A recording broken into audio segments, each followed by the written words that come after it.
Hey there, I'm Jonathan with Getting Games, and today I'd like to introduce you to the North American expansion for Mycelia. In this video, I'll be giving you an overview of what this game and expansion is like to play, but I won't be going into detail about the rules. You can learn all about the game by clicking the link down below in the description.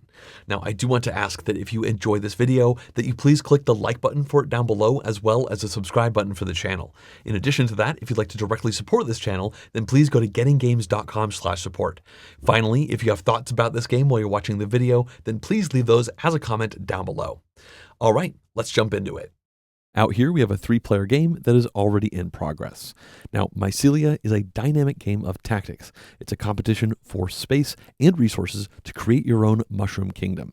The game follows the life cycle of fungi as you journey through the creation, expansion, and death leading to rebirth. Growing mushrooms will score points, and sporing them will expand your mycelial network. Now, the goal of the game is to get the most points, which primarily comes from fruiting these mushrooms, and let's go through a couple rounds of the game quickly so that I can show you what this game feels like to play. Now, on a player's turn, they must perform 2 different actions from 7 different options. 6 of those come with the base game, and 1 comes with the expansion. Now, this is the purple player, which is a color that comes in the North American expansion, which also facilitates up to 5 players in the game. Now, on this player's turn, for their first action, they are going to fruit a new mushroom. It will be this one here, the lobster mushroom, and in order to do this, they need to spend spores within their network that match these icons. Both of these are brown, so they'll put this card here and remove the fruited mushroom token, and then spend those spores. As you can see, there are brown, orange, red, and green tiles, in addition to black tiles which are wild. Now in this case, the purple player is going to spend both of these spores on this brown tile, because again, they need to spend 2 brown spores, and you may notice that they are spending a blue spore. Now, they control this tile because they have the largest wooden piece on it. This is the mother mushroom that can move around. When you control a tile, you can spend opponent's spores as if they were your own. So they'll thank the blue player as they return this spore. This one comes back as well, and now this mushroom will be here until it potentially decays later on in the game. That was one action, and for the second action, they are going to move their mother. Movement goes along these straight lines here, and you are never allowed to move onto a space that has any opposing mothers on it. When you move, you get to go up to 2 times, and they're just going to go 1 spot over here for reasons that will become apparent later on. That was their second action, so that means their turn is done, and play now moves clockwise to the blue player. At the moment, they have 1 card in their hand, and they don't think that's enough. For the first action, they will discover, which lets them take a face-up card from this market, or the top card from the draw pile. They're going to go with the Scaly Vase. Now, as you can see in the bottom left corner, this requires a red spore and an orange spore in order to place it, and in addition to that, it requires a wild spore with that icon. Wild spore icons come with the North American expansion, and as you can see, this star in the top right corner also indicates this is an expansion card. Now that will go into their hand, and a new card is drawn to the market, and now they do another different action, and for this, they will explore. The way this works is they take the top tile from either of these 2 stacks and place it out adjacent to any other tile on the board, and they'll place this one here. Now, you may have noticed this sapling token on top of the stack. Saplings come with the North American expansion, and you place these tokens here to remind you that at this point, they need to roll the die to see if a new sapling token is placed on that tile. In this case, it isn't. If they had rolled this symbol here, then they would have placed one down, and I'll show you more about saplings very soon. That finishes 2 actions for them, which means the orange player can go, and they have decided to spore. When you spore, you either choose one of your mushrooms in front of you whose spore token is not at the 2 already, or you can always spore at your mother mushroom. They're going to spore with their inky cap that they played earlier.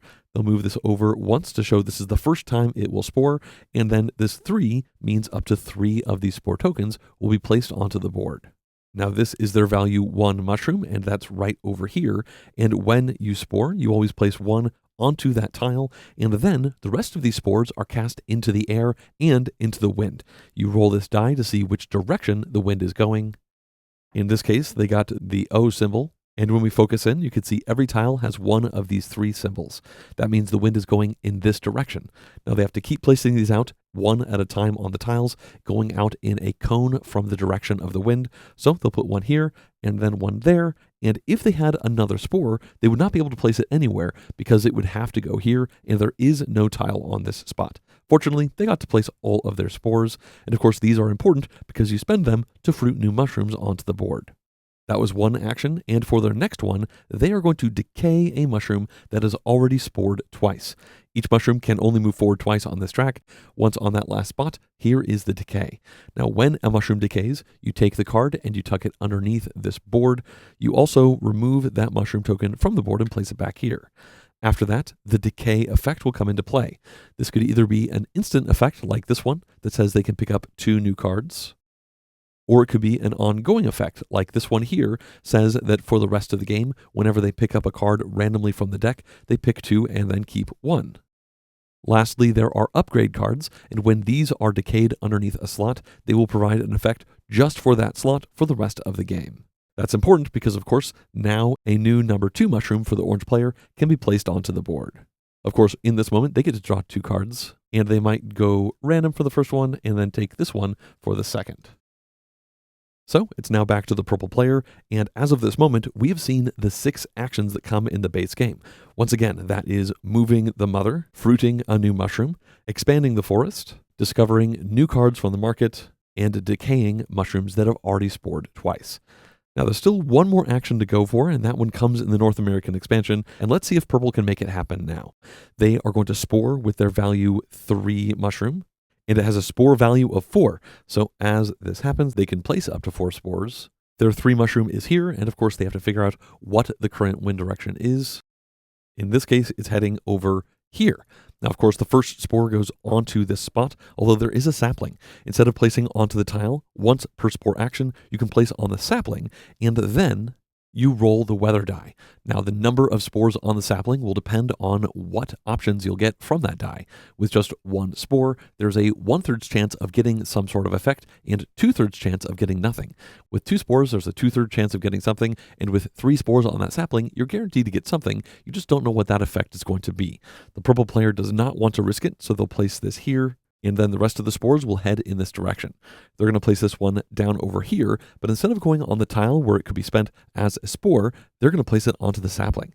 This means there are the max of 3 spores on the sapling, so when they roll the weather die, they're guaranteed to get something. Let's see what they get, and that lets them discover another tile. They'll take one from the top of the deck, and they will put it over here. They do have to roll the die to see if a sapling spawns on it, and that is not the symbol that they needed.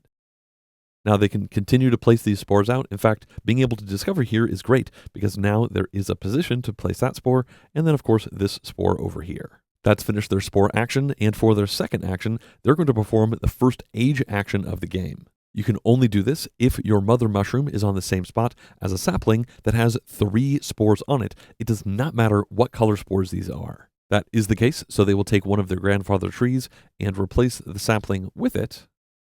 And this is a guaranteed 5 victory points at the end of the game. Also, this is guaranteed control over the spot. In fact, no spores from any player can ever be placed onto this spot again. If a spore was to go down here, then the owner of the grandfather tree decides which direction that spore goes. All right, purple is done, and let's now stop playing through turns and instead discuss a couple more concepts for the game. The first of these is insects. Every time you move your mother mushroom onto a spot with an insect, you take it from the board and keep it in front of you. Every 2 of these is worth a point at the end of the game, and you can also spend these to do various effects, including moving opponents' mother mushrooms. The next thing to discuss is blocking. Now, mother mushrooms will be placed onto mushrooms on the same tile, and that stops that mushroom from sporing as well as decaying. Also, by having the largest token on that tile, they block the ability for other players to expand their network through. For example, the blue player right now could use any of these spores, but they cannot use this spore or that spore because this orange mother mushroom is blocking that network. This might be a reason to spend a couple insects to move an opponent's mother to once again regain the larger network to be able to spend those spores. Now the game is going to continue until one player has decayed every single one of their mushrooms. The moment this happens, the game ends, and we move into final scoring.